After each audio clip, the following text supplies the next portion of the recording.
বিসমিল্লাহির রহমানির রহিম।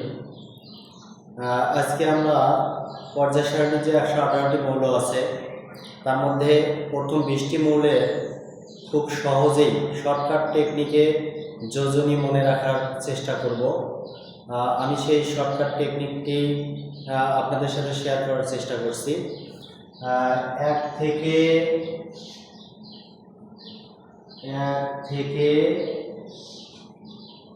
20টি মৌলের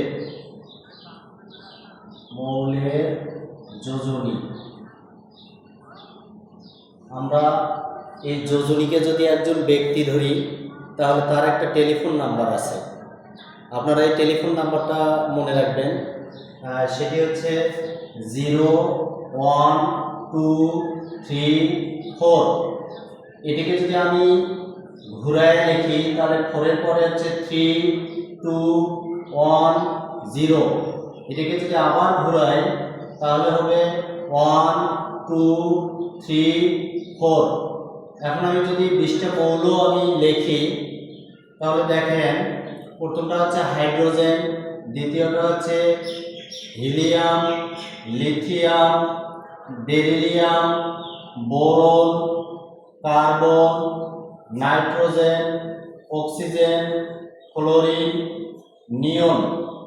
এরপরে হচ্ছে নিয়নের পরে হচ্ছে সোডিয়াম, ম্যাগনেসিয়াম, অ্যালুমিনিয়াম। এরপরে হচ্ছে সিলিকন। 14 15 হচ্ছে ফসফরাস, সালফার, ক্লোরিন, আর্গন।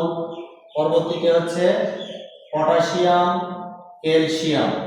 এই যে 20টি মৌল, আমরা জানি যে হাইড্রোজেনকে বলা হয় দুষ্ট মৌল। হাইড্রোজেন হচ্ছে দুষ্ট, সব দিক দিয়ে এর সব কিছুই এক। আমরা এই টেলিফোন নাম্বারটি বসানোর চেষ্টা করব।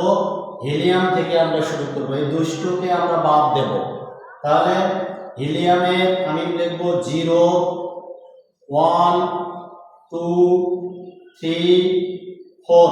আমি এটা লিখলাম। এখন বিপরীত দিকে আবার আসবো, 3 2 1 0। এরপরে আবার 0 থেকে আবার শুরু করব, 1 2 3 4। 4 এর পরে আবার কি 3 2 1 0। 0 এর পরে আবার বলে আসবো 1 2। আর এটা যেহেতু সব দিক দিয়ে 1 নম্বর, দুষ্ট দিক দিয়ে এর হচ্ছে 1। আমরা যোজনী এইভাবে মনে রাখার চেষ্টা করব।